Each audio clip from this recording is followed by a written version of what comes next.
आणि मी त्या व्यक्तीला असा धाडकेनं असं ओढावलं, तुम्हाला सांगतो.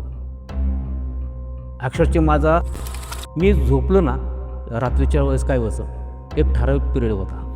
त्या पिरियडमध्ये काय व्हायचं, ती अज्ञात व्यक्ती कोण ती मी म्हणलं, ही माझी चुलती विहिरीकडे का जाऊ नको म्हणते, असं ते विहिरीत आहे तरी काय. विहिरीकडे गेलो आणि विहिरीत असं डुकून बघितल्यानंतर ती म्हणजे अशी खूप मोठी विहीर होती. ती विहिरीत बघायचं नाही तर तुला आम्ही कवाच घेऊन गेलो असतो म्हणजे.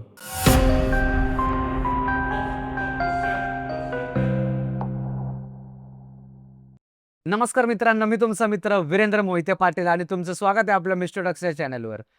तर आज आपल्या इकडे जे पाहुणे आलेले आहेत त्यांचं थोडंसं एज आहे, त्याच्यामुळे आजचा अनुभव जो आहे तो खूपच भयंकर होणार आहे आणि ऐकायला खूप मजा येणार आहे. त्याच्यामुळे हा व्हिडिओ शेवटपर्यंत बघा.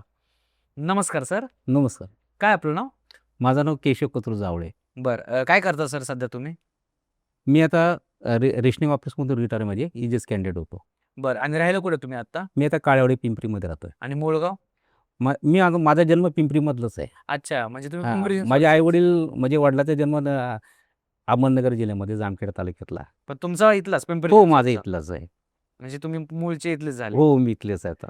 बरं, काय काय कसे अनुभव घडले? पहिला अनुभव काय होता आणि सुरुवात कशी होती? पहिले 2 अनुभव म्हणजे माझ्या लहानपणी झालेले आहेत आणि नंतरचा जेव्हा मी रेशनिंग ऑफिसमध्ये कामाला होतो, साधारणतः हा विषय 2008 सालचा आहे. बरं. 2008मध्ये मी रेशनिंग डिपार्टमेंटमध्ये इजेस कॅन्डिडेट म्हणून काम करत असताना आमचे रेशनिंग डिपार्टमेंटचे परिमंडळ अधिकारी, तर त्यांनी काय केलं, तर माझ्याकडे काम सोपवलं होतं. रेशनिंग डिपार्टमेंटमध्ये जे किरकोळ केरोसिन दुकानदार असतात ना, त्यांना केरोसिन वाटपासाठी का नाही रॉकेटची यादी दिल्या जातात असं. तर ते टँकरवाले असतात ना, ते एक 12,000 लिटरचा एक टँकर असतो. तर त्या 12,000 लिटर टँकर हा तो किरकोळ म्हणजे जे दुकानदार असतात ना, त्यांना डिस्ट्रीब्यूट करण्यासाठी हे दिलं जातं असं. तर आमचा एक व्यंकटेश नावाचा एक डिस्ट्रीब्युटर होता. तर तो उशिरा ऑफिसला म्हणजे त्याला उशीर झाला आहे समजायचा. संध्याकाळचे 5:30 पावणे 6चा वेळ असेल. साहेब काय म्हणले, एक काम कर, हा जो डीलर आहे ना, तर ह्या डीलरला तो संभाजीनगर त्या साईडला तिकडं थांबलेला आहे. फक्त छत्रपती संभाजीनगर. हां, तर त्याला ह्या 2 केरोसिनच्या याद्या आहेत ना, त्या देऊन टाका म्हणला. तर मग हो सर, मी जाऊन देतो म्हणलं.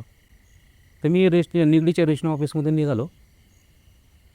ते 2 याद्या घेऊन, आणि आता जे ऑटो क्लस्टर म्हणून आहे पिंपरीमध्ये, त्या ठिकाणी काय ना सायन्स पार्क वगैरे ते झालेले आहे. हो, पूर्वी नव्हतं ते सायन्स पार्क वगैरे काय तिथं नाही. सगळं जंगल होतं पहिलं. हां, तिथं सगळं फक्त पाण्याच्या म्हणजे खाणी होत्या. तिथं दगड वगैरे फोडायचे त्यावेळेस लोक. अच्छा. असं छोटा रोड होता, डांबरी रोड होता, पण छोटा होता. आता खूप मोठा झालेला रोड असं. तर मी त्या रस्त्याने माझी चिते स्कूटर होती. असं संध्याकाळची वेळ होती, अंधार थोडा पडायला लागला होता. पावसाची नुकतीच ना, आणि जून महिन्यातला म्हणजे पहिलाच वीक होता. छोटे असं पावसाचे नाही का असं म्हणजे सर येत होते. म्हणून मी काय केलं, त्या केरोसिनची याद्या, माझी काय जर्किंग होतं, म्हणजे पावसात भिजू नये म्हणून मी शर्टाच्या आतमध्ये टाकून तसं गेलो. साधारणतः 60-70च्या स्पीडमध्ये मी ते चाललो होतो. आता सध्याला जे ऑटो क्लस्टरचं गेटच्या समोरच्या साईडला आहे, असं एक लेफ्ट साईडला जाताना इकडे एक पूर्ण खदानीच्या आतमध्ये एक दर्गा आहे बघा. अच्छा, चिल्ला किंवा दर्गा आहे तो आता असा. आताही दिसतो तिथं. आता बाजूबाजून पत्रे वगैरे लावलेले आहेत तिथं. बरोबर. हो, दुकान वगैरे झाली. हां, पत्रे लावले आहेत. दुकानं नाही. आता ते समोर त्याचं ते असं काम चाललं आहे काहीतरी आतमध्ये. तर ती त्या ठिकाणचं तो टर्न जो मारतो आपण, असं ऑटो क्लस्टर पुढं राहतं आणि ते कुठलं तरी हॉटेल झाले. आता त्या हॉटेलचं नाव मला काय आठवत नाही. आता आहे ते हॉटेल त्याच्या अलीकडच्या काळात. साधारणतः का नाही 70-75 वर्षाची एक व्यक्ती. डबल ट्री म्हणता का तुम्ही? मोठं हॉटेल झालेलं. हां, Five बहुत. star, एकदम आता मोठं हां, हॉटेल आहे. सायन्स मोहननगरच्या पार्ककडे इकडं. हां, एक त्या साईडला जातं आहे. हां. चौकातच. अच्छा. त्याचा मग ते एक दुसरं पहिलेच हॉटेल. सिग्नल लागतो ना, हां. त्याच्या अलीकडची गोष्ट आहे. तर त्या टर्नमध्ये काय झालं, एक 70-75 वर्षाची एक व्यक्ती, एक धोतर, बंडी, पाय चांबड्याची चप्पल, टोपी आपली तिरकी, आणि साधारण त्याची हाईट असते त्या व्यक्तीची 5-5.5च्या आसपास असेल त्या व्यक्तीच्या हाईट. ती व्यक्ती, मी जेव्हाच गाडी चालवत होतो ना, रस्ता एकदम सुनसान होता. त्या ठिकाणी कोण नव्हतं. मला एकदम क्लिअर कट रस्ता दिसतो आणि माझं टार्गेट काय मला तिथपर्यंत पोहोचायचं, वेळेत पोहोचायचं आहे. कारण कसं त्या व्यक्तीला, त्या डीलर्सनं मी रॉकेलची यादी नाही दिली तर तो कसं आहे 7च्या अगोदर त्या रॉकेल त्याला डिस्ट्रीब्यूट करायचा ना. आणि त्या हिशोबाने मी माझ्या थिंकिंग डोक्यात तेच होतं आणि त्या हिशोबाने मी चाललो होतो. तेव्हा माझ्या गाडीचा स्पीड जरा जास्तच होता. तर ही व्यक्ती अचानक माझ्या गाडीच्या समोर कशी आली मलाच कळलं नाही. आणि मी त्या व्यक्तीला असा धाडकेनं असं ओढावलं तुम्हाला सांगतो. अक्षरशः माझा स्कूटर नाही का अशी हलली एकदम, असं हँडल वगैरे नाही पुढं. आणि परत मी 200-300 मीटर पुढं गेल्यानंतर मला परत आठवलं, म्हणजे माझं अंतर्मन सांगायला लागलं, अरे त्या व्यक्तीला तू ठोकून गेलास. त्या व्यक्तीचं काय झालं, ते मेलं आहे की जिवंत आहे का काय झालं आहे, तू जरा बघ की तुला काय माणुसकी आहे का नाही. म्हणजे म्हणजे माझं स्वतःचं अंतर्मन मला सांगायला लागलं. मग मी काय केलं, म्हणून परत टर्न मारला. रस्त्याला कोणच नव्हतं. आलो, जेवढं पुढे गेलो तेवढंच परत बॅक आलो आणि नंतर आजूबाजूला सगळं इकडे पाहायला लागलो की ती व्यक्ती कुठं आहे, इकडे पडली की इकडे पडली, काय पडली असे. तर ती व्यक्ती मला कुठं दिसली नाही, रस्त्याच्या कडेला दिसलं नाही, काय नाही. आता साधारण एखाद्या व्यक्तीला मी एवढं जोरावर ठोकल्यानंतर ते किती म्हणजे लांब दूर फेकून किती जाणार, एक 10 फूट, 5 फूट, 15 फूट असं. तर मला कुठंच दिसेना त्या रस्त्यावर. मी परत गाडीवरून उतरलो आणि मला वाटलं की कदाचित ते खदानी तर नाही पडलं. मग जाऊन खदानीच्या साईडला, आता कंपाऊंड लावलेलं आहे, तेव्हाच नव्हतं, असं ओपनच होतं. मी खदानीकडे जाऊन डोकून बघितलं पाण्यामध्ये पडलं का दिसते काय, तर मला तिथं तो व्यक्ती दिसलाच नाही. परत मनात विचार आला, अरे जाऊ दे, तो माणूस मेला आहे की जिवंत काय आहे, काय कर, कोणी जर पाहिलं ना तर ते काय झालेलं असतं तर तुझ्यावर सगळं ते बिल फाटल. मग मी तिथून परत गाडी स्टार्ट केली आणि गेलो संभाजीनगरमध्ये. डीलर्सला मी रॉकेलची यादी वगैरे सुपूर्ती केली. छत्रपती संभाजीनगर. हां, हे निगडीमधलं. अच्छा, निगडीमधलं ओके ओके. त्याचा बाजाज स्कूलच्या त्या हो, साईडला, हो. तिकडं साईडला आहे. आणि मग मी परत घरी आलो. येताना त्या रोडने आलो, येताना ते मोरवाडीचे दुसरं रस्त्याने, त्या मोरवाडी कोट्याच्या रस्त्याने तिकडून तसं आलो घरी. आता ही झालेली घटना मी माझ्या घरच्याला म्हणजे बायकोला पण सांगितली नाही, घरात कुणालाच सांगितलं आहे. का तर मी ही जर घटना सांगतोय तर काय होईल, जर माझ्या मिसेसने जर कुणाला सांगितले काय नाही, जर पेपरात छापून आलं की अज्ञात व्यक्तीची आहे ना धडकेने येणे कसं वाहनाच्या ते व्यक्ती मेल्या, तर ते काय होईल, ते एकदम हे होईल. म्हणून ही गोष्ट मी कुणाला सांगितली नाही. आणि ऑफिसमध्ये पण नाही कोणाला, ही माझ्या मनातच ठेवलं. काय घटना घडलं का तर त्याची मला ॲक्च्युअली भीती वाटत होती की जर असं झालं तर काय करायचं. म्हणून मी कुणाला सांगितलं नाही गोष्ट. मग असंच काय मी 2-3 दिवस कामाला गेलो, त्याच्यानंतर मला काय झालं, अचानक ताप यायचा. ताप आला की मला एकदम असे डोळे एकदम लाल व्हायचे, डोकं जड व्हायचं माझं असं. मग मी 2-3 असंच कामावरून मग परत घरी यायचो आणि असं 3-4 दिवस असं तसा का ताप. मग ह्या डॉक्टरकडे जा, त्या डॉक्टरकडे जा, त्या डॉक्टरकडे जा, त्या तापीच्या रक्त टेस्ट करून घे, हे कर, ते कर, सर्व अशा गोष्टी मी करून घेतल्या. पण माझा ताप आहे ना, कधी दुपारी यायचा, म्हणजे जसं सूर्य उगवेल असं, म्हणजे कडक व्हायला लागेल दुपारच्या वेळेस ऊन, तर त्यावेळेस यायचा. आणि संध्याकाळी रात्री 12, 12:30, 1 वाजता असा सुरुवात झाली की 1:30, 2, 2:30, 3 वाजेपर्यंत मला असं कंटिन्यू ताप असायचा. कधी डॉक्टरकडे गेलो तर डॉक्टरांना का ताप, डॉक्टर म्हणे तुला तापच नाही. अरे बापरे. आणि मी म्हणायचो ताप आहे, माझा अंग गरम लागतो, तुम्ही बघा. आणि तो म्हणजे डॉक्टर तापसायचा ना, ते याचं तापमापे नाही का ते ठेवतात, ते बघायचा, ठेवायचं. पण ते काय व्हायचं की दाखवतच नाही. पण मी म्हणतो की मला ताप आहे आणि डॉक्टर म्हणतो ताप नाही. मग त्यावेळेस घरचे काय म्हणत होते? घरच्यांना पण दिसत होतं ताप आलाय वगैरे? घरच्याला माझ्या मिसेसने मला हात लावला ना, हे केलं ना, तर ताप आहे. माझी आई पण माझ्या डोक्याला हे करायची, ताप तर आहे अंगाला. पण डॉक्टर म्हणतात नाही आहे का. मग मी अक्षरशः 4-5 डॉक्टर बदलले, ह्याच्याकडे जा, त्याच्याकडे जा, त्याला, पण माझा ताप राहणार. 8-10 दिवस असंच निघून चालले. काय झालं, मी झोपलं ना रात्रीच्या वेळेस, काय व्हायचं, एक ठराविक पिरियड होता. त्या पिरियडमध्ये काय व्हायचं, जी अज्ञात व्यक्ती कोणत्या, ती माझ्या छातीवर असं बसवून का ना माझ्या घसा दाबताय, असं गळा दाबल्या सगळं करायचं. आणि असं दाबायचं की मला श्वास घ्यायला. मी असं उठायचा प्रयत्न करायचो, पण मला उठता येत नव्हतं. म्हणजे इतकं त्याचं वजन, जसं का नाही 400-500 किलोचं वजन माझ्या छातीवर ठेवलं आणि मला उठताच नाही. एकदम माझा एकदम श्वास नाही का गुदमरल्यासारखा व्हायचा. आणि अक्षरशः हो, अक्षरशः मला घाम फुटायचा की काय करू काय नाही असं. माझी पत्नी माझ्या शेजारीच झोपलेली असायची. मी आवाज मारायचो तिला, पण तिला सूद नाही, बिलकुल नाही. तिला आवाजच माझा जात नव्हता. पण त्याच्यामध्ये पण आता एक नवीन प्रकार म्हणतात ना, स्लीपिंग पॅरालिसिस म्हणतात, की आपण झोपेमध्ये आपण कांग वगैरे हलू शकतो. तशातला काय प्रकार होता का? नाही, तसला काय प्रकार नव्हता. तसला नव्हता. मग मी जेव्हा मला हे हे थोडा होशमध्ये यायचो, मग मी माझ्या मिसेसला उठवायचो. "अगं, तू बघ ना, हे मला किती ते होते, त्रास होतोय, असं तुला आवाज मारतोय, तू बघत नाही. हे कोण मला हे काय करते?" तर ती म्हणली, "कोणच नाही, आपण दोघंच झोपलेलं असतोय, तिथं कोणच नाही." प्रकार असा व्हायचा की ह्या तापीमुळं नंतर माझं पोट दुखायला लागलं, डोकं दुखायला लागलं, डोळे, अंगाचं हे सगळं असं, जेवण नाही, काय नाही. माझी अक्षरशः माझं लघुशंकेसाठी मी बाथरूममध्येच खालीच करायला लागलो असं. अरे बापरे! इतकं परिस्थिती अशी झाली. नंतर असं 2-3 फूट चालायचं म्हणलं ना, तरी मला पाऊल उचलत नव्हता माझा. जड झालतं म्हणजे. जड म्हणजे ताकद नव्हती राहिली. माझा चेहरा एकदम असा काळवंडल्यासारखा, डोळे सगळे आतमध्ये खेचून घेतल्यासाठी नाही का, माझी चेहऱ्याची म्हणजे त्वचासुद्धा एकदम निस्तेज झाल्यासारखी आणि का अशी हे झाली होती एकदम.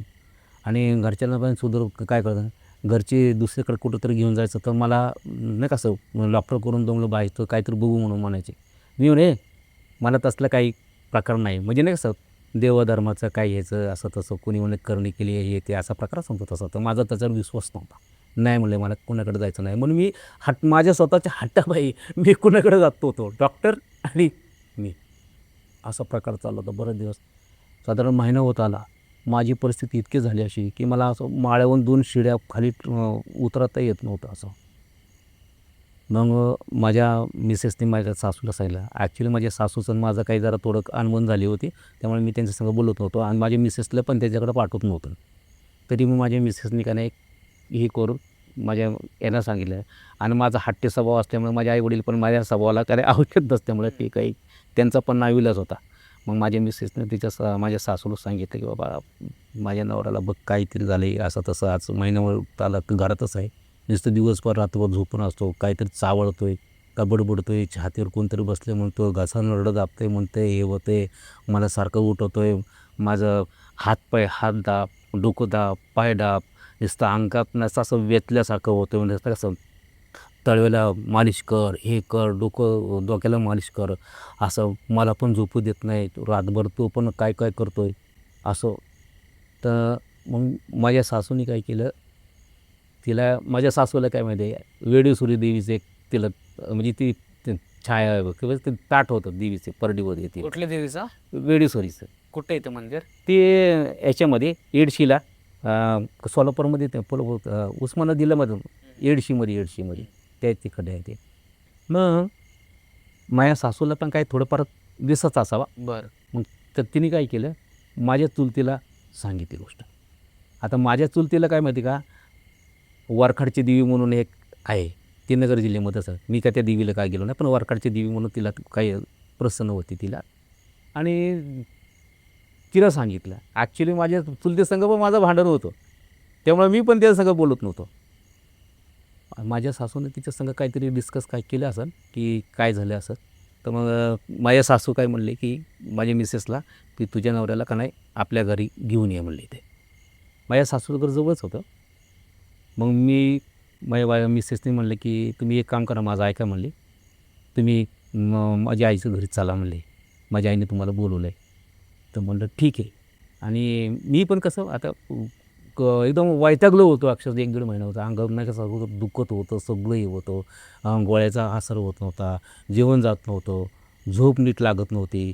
माझा स्वभाव होता इतका चिडचिड झाला होता, काय करून काय नाही असं झालं होतं नाही का असं. आणि मग मी मिसेसचं ऐकून मी माझ्या सासूच्या घरी गेलो. आता माझ्या सासूच्या घरी गेल्यानंतर मग माझ्या सासूच्या घरात ऑलरेडी माझी चुलती बसलेली होती. तर मी माझ्या चुलतीला बघितलं, गप्प बसलो मी. मग माझे सासू म्हणले की माझ्या सासूच्या घरामध्ये असा त्या देवीचा नाही का येडेश्वरी देवीचा असा देवार आहे. मग देवाऱ्याच्या समोर मला तिथं बसवल्यानंतर त्यांनी मला काही बोललं नाही, काही नाही. बसा म्हणले तर मी बसलो तिथं. आणि माझी चुलती पण माझ्यासंग काही बोलली नाही. माझ्या चुलतीने नंतर एक अर्धा ग्लास पाण्याचं भरलेला ग्लास वगैरे घेतला आणि त्या देवीच्या देव्हाऱ्यातली ती ॲश म्हणजे जी उदी वगैरे म्हणतात ना, अगरबत्ती वगैरे जाळल्याने हळद कुंकू असं ते, तर ते घेतलं आणि त्या ग्लासमध्ये काहीतरी पुटपुटली, म्हणजे काहीतरी मंत्र असन काय असन ते पुटपुटलं आणि ते ग्लासमध्ये त्यांनी टाकलं आणि त्याचं हे असं ढवळल्यासारखं केलं. मला म्हणली पी. मग तो ग्लास मी पिला.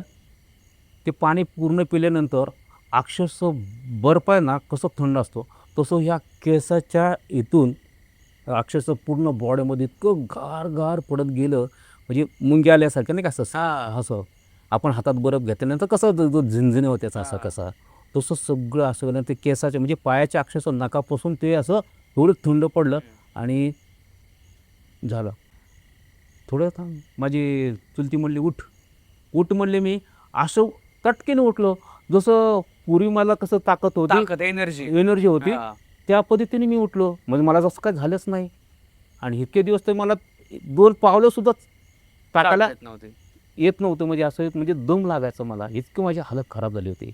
पण मी ते 1 महिन्याभर असं काही काढलं अंगावर की ते औषध माझा खूप म्हणजे हे म्हणजे लोक म्हणतात ना की असं भूत प्रेत हा काही बाहेर नाही. पण मी अक्षरशः त्या समोर व्यक्ती म्हणजे असं पण नाही करत, मी समोर त्या व्यक्तीला असं गाडीने ठोकलं त्याला जोरात आणि ठोकून मी ते हे बघितलं का असं काही इल्युजन पण नाही, काही नाही, असं क्रिएट झालेलं माझ्यासमोर. एकदम असा प्रकार माझ्यासंग झाला होता. मग ते ज्यावेळेस तुम्ही ठोकले होते त्या व्यक्तीला, त्या व्यक्ती चेहऱ्यावर दिसायला कशी होती ती व्यक्ती एकदम असे 5.5 फुटाचं काळ्या सावळा आहे ना का चेहऱ्याची, अशी चेहरा एकदम कसा होता? माणसासारखाच माणूस. त्याचा काय आपण जसं हॉरर पिक्चरमध्ये चेहरे वेगळे बघतो ना, असं काही भूत प्रेत नाही असं दाखवता चला, तसं ना, माणसासारखा माणूस होता तो. त्याच्या चेहऱ्यात काही विचित्रपणा नव्हता का नाही, माणसासारखाच माणूस होता, साधा एकदम साधा सिंपल. आणि तो कामगार नाही का, असं दगडी फोडणारा कामगार, तो अशा पद्धतीचा माणूस होता. बरं, मग तुम्ही ठोकल्यानंतर तुमच्या गाडीला काही इजा झाली का त्यावेळी? माझ्या गाडीला अक्षरशः काही झालं नव्हतं. काहीच नाही. ना मरगाड चेंबलेलं होतं, ना काय झालेलं, ना काही नव्हतं, ना हांडेला वाकल्या झालेलं होतं, काहीच नव्हतं. मग ठोकल्यानंतर तुम्ही मागं वगैरे बघितलं का आजूबाजूला कुठे गेला माणूस तो काय? नाही, मी बघितलं आहे. मी सरळ गेलो पुढं आणि ते 200-300 मीटरच्या आसपास गेल्यानंतर परत माझ्या मनात आलं की तू त्या माणसाला ठोकून गेलाय, त्याचं काय झालंय, ते मेलाय की जिवंत आहे, तुला काय माणुसकी आहे का? म्हणजे माझ्या अंतर्मन सांगितल्यामुळं मी परत टर्न करून आलो आणि टर्न करून आल्यानंतर परत बघितलं तर तो माणूस मग आजूबाजूला कुठं दिसतच नाही. मग गाडी उभं करून मी परत त्याला आजूबाजूला शोधण्याचा प्रयत्न केला. अक्षरशः त्या खदानीमध्ये का नाही असा उडून पडला असावं माझं, म्हणजे असं वाटलं म्हणून मी बघितलं तिथं डोकून, पण तिथं पण मला का ते माणूस 200-300 मीटर म्हटलं हार्डली एक 10 ते 15 सेकंद. त्याच्यावर माणूस लांब किती जाऊ शकतो अजून? जास्त जाऊ शकत नाही तो बरोबर. माणूस. म्हणजे आपण जर लॉजिक लावलं ना हां. असं तर जाऊ शकत नाही ते. पण ते त्या पॉईंटवर तो माझ्या संग एक इन्सिडेंट झाला होता माझ्यासाठी. तुमच्या त्या नातेवाईकांनी म्हणले की ते सगळं देवीचं वगैरे करतात, त्यांनी बघितलं, त्यांनी सगळं केल्यानंतरच तुम्ही रिलीफ झालात, बरोबर? हो. त्यांनी सांगितलं का तो माणूस कोण होता, काय होता, त्याची पार्श्वभूमी काय कळली का तुम्हाला? हे नंतर कसं माझ्या सासूने म्हणजे माझ्या चुलतीने माझ्या सासूला सांगितलं, अगं हा म्हणले की 1 महिन्यापूर्वी तिकडे त्या रोडला नाही का, या म्हणजे जे आता ऑटो क्लस्टर त्या रोडने तिकडे कुठंतरी एका माणसाने त्यांनी ठोकला आहे त्या खदानीच्या त्या साईडला. त्या माणसाने उडवला आणि तो माणूस याला लागलेला आहे म्हणले. अच्छा. तेव्हा मला माहीत पडलं आणि ही गोष्ट मी कोणाला सांगत नाही. माझ्या चुलतीने माझ्या सासूला सांगितली. मग सासूनी का नाही ते विचारलं की असा प्रकार झाला होता का? तर मी म्हणलं ही गोष्ट तुम्ही कोणाला सांगितलीच नाही. कसं ॲक्सिडेंटची बाब असल्यामुळे कसं मी सांगितलंच नव्हते कोणाला. बरोबर. हो. आणि जर सांगितलं असतं तर काहीतरी झालं असतं म्हणून सांगितलं नव्हतं. मी हे कशी काय कळली? मग माझ्या सासूने सांगितलं की ती असं प्रकार तुमच्या समोर झाला ना, तो ॲक्सिडेंट नव्हता. तो व्यक्ती तिथे काहीतरी कारणामुळे तो ते मय झालेला आहे तो. अच्छा, म्हणजे मेलेला माणसाला तुम्ही ठोकले? हो, तो मेलेला होता तो अगोदर आणि त्याची जी बॉडीची म्हणजे ते आत्मा ना का काय असेल किंवा काय असेल एक्सवायझेड, तर तो त्या ज्या वेळेस तो तिथं मेला होता त्या संध्याकाळच्या वेळेमध्ये टायमिंगमध्ये आणि त्या टायमिंगमध्ये तो निघाला आणि मी त्याला ठोकायला हा एक वेळ आलो आहे. अच्छा, तो योगायोग जुळला. तो एक जुळला आणि तो मला दिसला आणि मी स्ट्रोकला त्याला, असा प्रसंग झाला होता तो माझा. बरं. मग त्या माणसाची काय पार्श्वभूमी कळली का? तो माणूस कोण होता, काय होतं, त्याचं घरचं वगैरे काय माहीत पडलं का? त्याचं एवढं काही मला डिटेल्स मला कळलं नाही. फक्त तेवढं सांग की ते हा त्या ठिकाणचा माणूस होता. तिथं काम करत असताना तो काहीतरी म्हणजे सुरुंग लावताना नाही का स्फोटामध्ये ह्याच्यामध्ये काहीतरी दगड-बिगड पडून ते मेला होता. म्हणजे अपघाती मृत्यू झाला. अपघाती तिथे मृत्यू झाला होता आणि त्याच्यामुळं तो त्याचा जो टायमिंग होता मृत्यूचा समयचा काहीतरी होता आणि त्या समयामध्येच मी तिथं त्या रस्त्याने चाललो होतो. पण हा प्रकार सगळा घडला होता माझ्यासोबत. बापरे, खूपच हां. भयंकर प्रकार होता. रंगोळीमध्ये आणि जर समजा जर तुमच्या चुलतीने वगैरे ते सगळं दाखवलं नसतं, हां. तुमच्या सासूने वगैरे त्या सगळ्या गोष्टी जर केल्या नसत्या आणि हे जर थोडंसं आध्यात्मिक पद्धतीने जर याच्याकडे पाहिलं नसतं तर काय झालं असतं? तर मी माझ्या हट्टापायी किंवा नाही का असंच दुरून गेलो असतो. काहीच नव्हतं म्हणजे माझी बॉडी नसतं ठेवलं. हां, विश्वास नव्हता तर म्हणजे कसं माझी बॉडी एकदम क्षीण झालेलं होतं ॲक्च्युली. मला जेवण पण जात नव्हतं, पाणी पण जात नव्हतं, चालता पण येत नव्हतं, काहीच गोष्ट होत नव्हत्या. तर मी एकदम होऊ शकतं की मी तो मला घेऊन गेला असता किंवा माझ्या याच्याप्रमाणे काही काय ते म्हणतात ना असं तसं झालं असतं माझ्या. हळूहळू करून गेला. हो, हळू करून मी म्हणजे मृत्यूच्या दारात तरी गेलो असतो. बरं. असं झालं. आता आजकालची पिढी, आता तुम्ही तर थोडेसे वयाने खूप थोडे जास्त आहात. बरोबर, म्हणजे ॲज पर आत्ताचं आमचं जे जनरेशन आहे त्या हिशोबाने. तर तुम्ही आता यूथला काय सांगू शकता की काय ह्या गोष्टीकडे कुठल्या दृष्टिकोनातून बघितलं पाहिजे? नाही मी तरुणांना हे सांगा ना की तुम्ही आपण सायंटिफिक नॉलेज काय असतं सायंटिफिक टेम्परमेंट म्हणून तुम्ही ते प्रत्येक गोष्टी ते काय ते दृष्टिकोन बघतात. बरेचसे लोक हे करतात. पण माझ्या जीवनातल्या का नाही 2-3 घटना नाही ॲक्च्युअलची झालेल्या आहे. मी प्रत्यक्ष ते अनुभवलेले आहेत. दुसरं पण एक अनुभवलेलं आहे अशा. पण ह्या गोष्टीवर माझा विश्वास आहे की हे होऊ शकतात. की ज्याला व्हायचं आहे त्यालाच होणार. प्रत्येक गोष्टी नाही. आता मी रात्रीचं 12-1 दीड वाजेपर्यंत का नाही स्मशानभूमीमध्ये माझा मित्र आहे तो वॉचमॅन आहे. जातो बसतो गप्पा मारतो. लोकं प्रेत जळलेले असतात सगळं असतं. पण काहीच होत नाही त्याचं काही नाही. पण त्यावेळेस जो त्याचा टायमिंग असेल काय असेल ते असं आहे. तो माझ्या संग तो किस्सा आणि झाला आणि मी माझ्या संग झालेली घटना आहे आणि मी तो अनुभवला माझा तो हे त्यामुळे मी सांगू शकतो की हे मी दुसऱ्याच्या शब्दावर भरोसा ठेवत नाही. हे सांग्यावंग्याची गोष्ट नाही. ही माझ्या संग प्रॅक्टिकली झालेली जी घटना आहे ही तुम्हाला मी विशद करतोय आता. बरं. आता अजून एक तुमच्याकडे दुसरा अनुभव आहे. हो. त्याच्या आधी मला तुमचं थोडंसं एक मत हवं आहे की आता हा सगळा प्रकार घडतो हां. तर लोक खूप काही सोर्सेसकडे जातात हां. ज्यांना या सगळ्या क्षेत्रातलं नॉलेज आहे. हां. तशाच प्रकारे आता ते अशोक खरातचं प्रकरण चालू आहे नाशिकमध्ये. हो, हो. तर त्याच्या हिशोबाने तुम्ही आत्ता लोकांना काय सल्ला देऊ शकता किंवा तुमच्या ह्याच्याने तुमच्या थोडंसं, कारण की तुम्ही सामाजिक थोडेसे ॲक्टिव्ह आहात. हो. समाजामध्ये तुम्ही खूप चांगल्या प्रकारे काम करतात. तर तुम्ही त्या संदर्भात म्हणजे तो जो प्रकरण घडलेलं आहे नाशिकचं, हां. तर त्याच्या संदर्भात तुम्ही काय सांगू शकता सगळ्या लोकांना? ॲक्च्युली जो हा करंटचा प्रकार झालेला ना हा भोंदूगिरीचा प्रकार झाला आहे.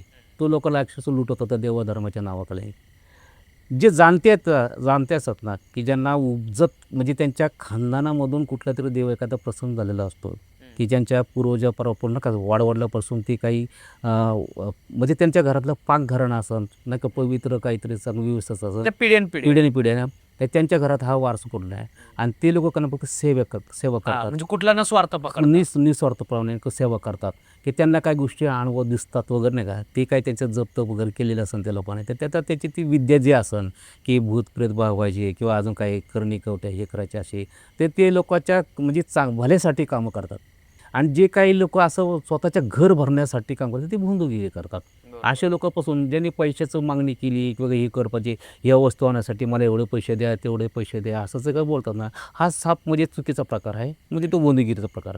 लोकांनी म्हणजे अशा प्रकारे त्यांना ओळखलं पाहिजे ज्यांच्याकडे हो. पिढ्यानपिढ्या सगळ्या गोष्टी आहेत हां आणि जे निस्वार्थ पद्धतीने सेवा करतात त्यांच्याकडे आपले प्रॉब्लेम सॉल्व्ह करण्यासाठी आपण जावं असं तुमचं म्हणणं आहे. हां जर तसं काय असेल ना आणि ते समोरची व्यक्ती नाही का मग कसे काय ते पैशाची मागणी करतो का खरंच त्याच्याकडं ती व्यवस्था आहे का त्या व्यक्तीने अजून किती लोकांना बरं केलेलं आहे काय असं नाही का असं ते ज्यांच्याच संपर्कात आले त्यांनी सांगितलं मग माझं चांगलं झालं आहे तर अशा लोकांचं समज त्यांचे अनुभव त्यांचं चांगलं खरंच झालं चांगलं असेल तर त्या माणसावर विश्वास ठेवून त्याच्याकडे जायला काही हरकत नाही त्याला कळून. बरं, धन्यवाद तुम्ही हा सगळा थोडा सल्ला दिल्याबद्दल, कारण की तुम्ही सामाजिक क्षेत्रामध्ये खूप चांगल्या प्रकारे काम करता म्हणून मी तुम्हाला हा प्रश्न विचारला होता.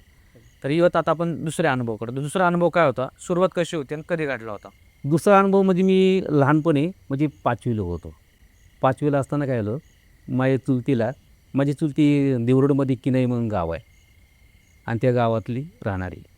तर तिला माझ्या म्हणजे भावाच्या वेळेस म्हणजे माझ्या चुलत भाऊ म्हणजे गर्भाशा म्हणजे गर्भधारणा झाली होती आणि माझ्या चुलतीला काय झालं होतं शिसारी म्हणतो ना मराठीमध्ये आपण शिसारी लागणं शिसर शिसारी लागणं म्हणजे म्हणजे एखादी वस्तू खायची आजकाल अच्छा, हा डोहाळे. डोहाळे म्हणतो ना डोळा असं लागतं. डोळ्याला लागले तर माझ्या चुलतीला काय झालं की ती त्यांच्या तिकडं किनईमध्ये काय करायचे की एक कोळशाची इंजिन वगैरे येतं तिकडं तेवढंच कोळसा वगैरे असायचं ना ते कोळसा आणायचे शेतातली काळी माती त्या मातीमध्ये ते कोळसा चिचून काही त्याचे असे गोळे गोळे बनवायचे आणि तेच तिकडं ते त्याच्यावर स्वयंपाक वगैरे बनवायचे असं तिकडचं त्या किनई गावातला म्हणजे बरेच आहेत तिकडं असा प्रकार चालू होता तर माझ्या चुलतीला तेच माती आहे काळी शेतातली काळी माती ते खायचे तिला डोळ्याला लागले होते मग ती काय करायचं मला शनिवारी वगैरे सुट्टी असली मग आम्ही काय करतो दुपारी शाळा सुटली की मी काय करायचो तिच्यासोबत ती मग तिच्यासोबत आम्ही जायचो तिकडं किनईला देवरोड स्टेशन उतरलं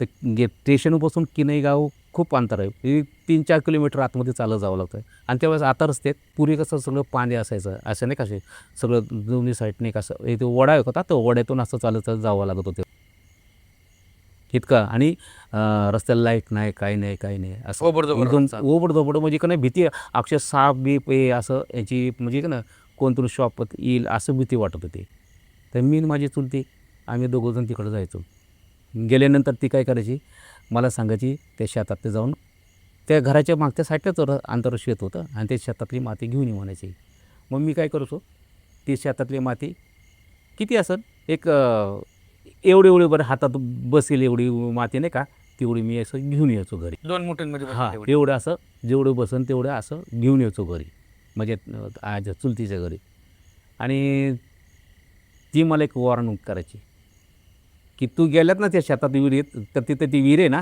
ती म्हणजे अशी खूप मोठी विहीर होती ते विहिरीत बघायचं नाही हां तिकडं जायचंच नाही अलीकडूनच घेऊन यायचं तर मला मी म्हटलं ठीक आहे तिकडे नाही जायचं हे तर तिचं काम करायचं तिथं शेतात माती घेऊन मी घरी घेऊन यायचो तर प्रत्येक वेळेस आम्ही दर शनिवारी जायचो होतो म्हणजे ती 8 दिवसासाठी जेवढी माती पुरेल ना तेवढी माती तिथून घेऊन यायची खाण्यासाठी आणि मग परत दुसऱ्या शनिवारी जायचो परत ते संपलं की पुढं अजून जातं असं प्रत्येक शनिवारी आम्ही तिकडं जात होतो तिला जोपर्यंत ते डोळ्या लागले ते ना माती खायची तोपर्यंत आम्ही कंटिन्यू असं जातो एक दिवशी काय झालं तिने मला सांगितलं आम्ही असं प्रत्येक बस ती मला बजवत ठेवायची त्या विहिरीकडे जायचं नाही आणि मग मी जातच नसायचो ताकीद द्यायची. हो एक वेळेस असं झालं की मी म्हणलं ही माझी चुलती विहिरीकडे का जाऊ नको म्हणते असं ते विहिरीत आहे तरी काय म्हणलं आपण काहीतरी जाऊन बघायला पाहिजे काय आहे नेमकं असं म्हणून मी एक टाईम काय केलो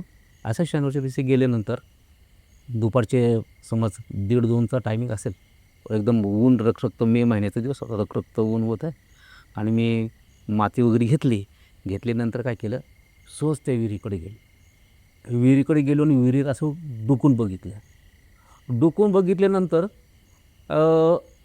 एखाद्या व्यक्ती नाही का विहिरीमध्ये जीव दिल्यानंतर परत ती म्हणजे स्वतःचा बचाव करावं का असं म्हणून कसं धडपड करते हातपाय मारते मला कोणतरी वाचवा असं का ना हात वर करून हे करतात असं तर तसं ते विहिरीतून मला असं चित्र दिसलं की ते कोणतरी नाही का आतमध्ये हात हे करते की उडी मारले असं त्याच्यामध्ये ना असं ते हात हे करून का नाही वाचवा करून नाही का असं हे करते तर ते असं पाणी असं कसं उडतं वरते असं ते मला तिथं तसं म्हणजे धपाधप आवाज आले नाही तर असं मला ते जाणवलं मी बघितलं घाबरल्यानंतर मी काय केलं नको म्हणलं एक तर काहीतरी आहे आणि मग परत निघालो ती माती होती माझ्यासोबत घरी आलो माझ्या चुलतीला दिली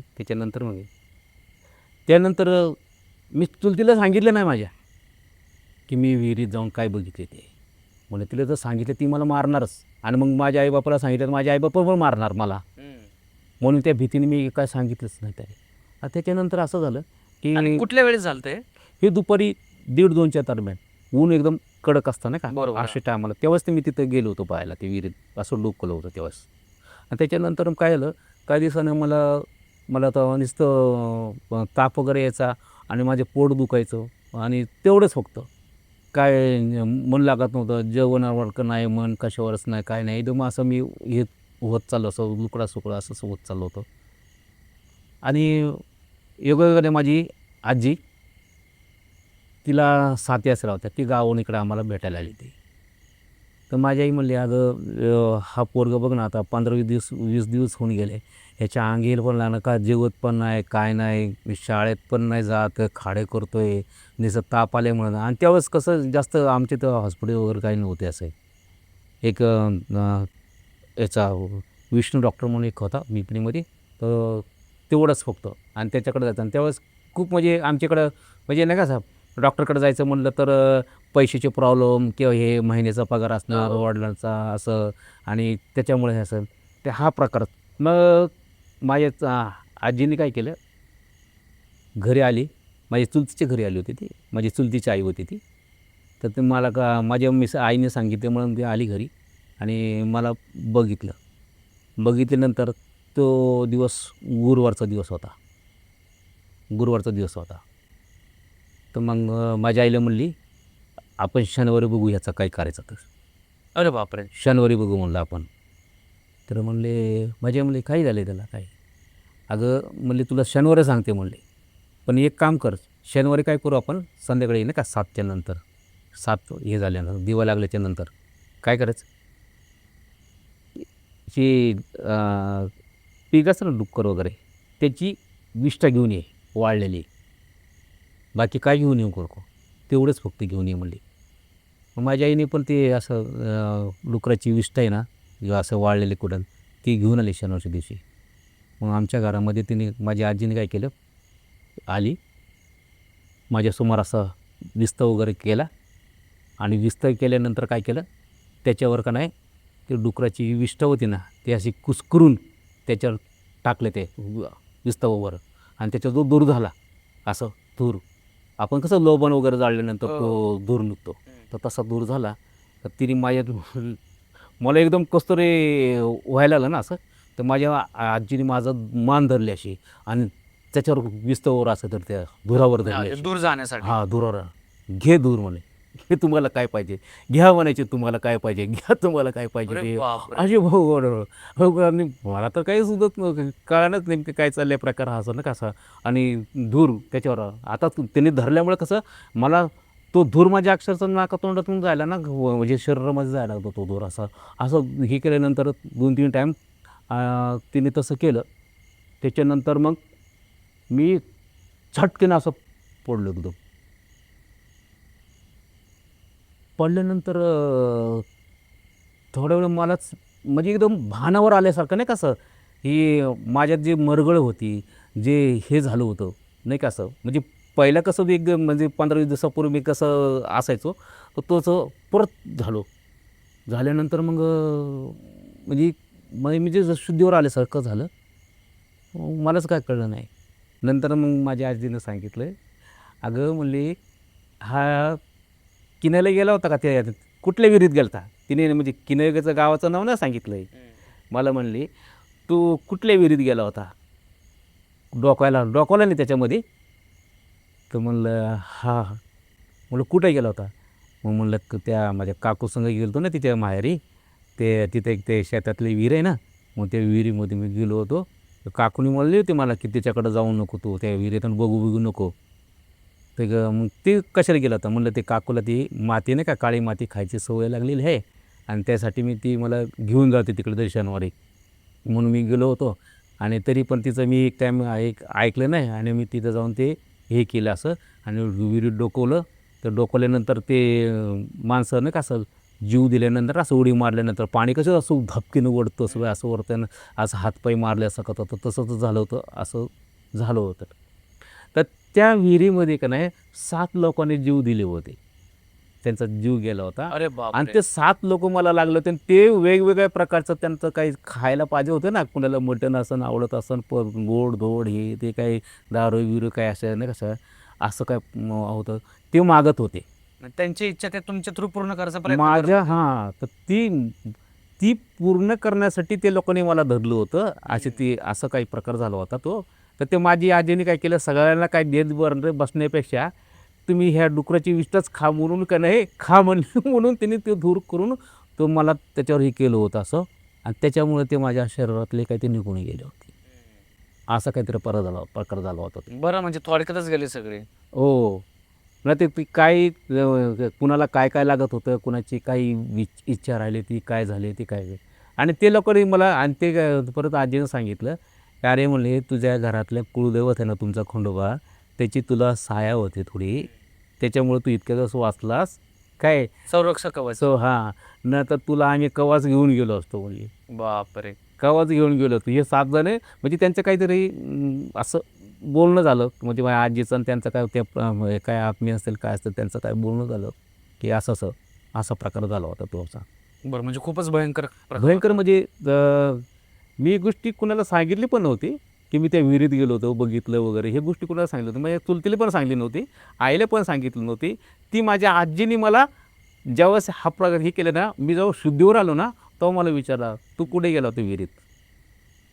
असं बरं. मग मला मला आठवलं, अरे हां, आपण ते 15-20 दिवसापूर्वी नाही का तिथे गेलो होतो आणि आपण बघितलेलं त्या विहिरीमध्ये. तर हा असा काही प्रकार आहे वाटतं असं. त्याच्यानंतर काय प्रॉब्लेम नाही झाला तुम्हाला? त्याच्यानंतर मला काहीच प्रॉब्लेम नाही. एकदम माझी दिनचर्या, रुटीन एकदम व्यवस्थित. बरं, तर हा होता तुमचा अनुभव. हो, हो, बरोबर. तर मित्रांनो, हे होते सरांचे अनुभव आणि अनुभव खूपच भयंकर होते आणि या अनुभवातून आम्हाला तर खूप काही शिकायला भेटलेलं आहे. तुम्हाला पण काय काय शिकायला भेटलं आहे नक्की कमेंट करून सांगा. आणि जर सरांसारखं जर तुम्हालाही तुमचे अनुभव सांगायचे असतील तर गुगल फॉर्मची लिंक दिलेली आहे, नक्की ती भरा आणि मिस्टर टॉकच्या माध्यमातून तुमचे अनुभव पूर्ण महाराष्ट्रभर तुम्ही लोकांना सांगू शकता. किंवा जर तुम्हाला लगेच यायचं असेल 1-2 दिवसामध्ये तर इंस्टाग्रामची पण आपण लिंक दिलेली आहे. ती इंस्टाग्रामला जावा तुम्ही आणि आम्हाला मेसेज करा, म्हणजेच DM करा. आमच्याकडनं विदिन हावरमध्येच तुम्हाला रिप्लाय येईल आणि लगेच तुमचं शेड्यूल लागेल आपल्या स्टुडिओला यायचं. तर आता आज आपण इकडंच थांबूयात. धन्यवाद. जय हिंद, जय महाराष्ट्र.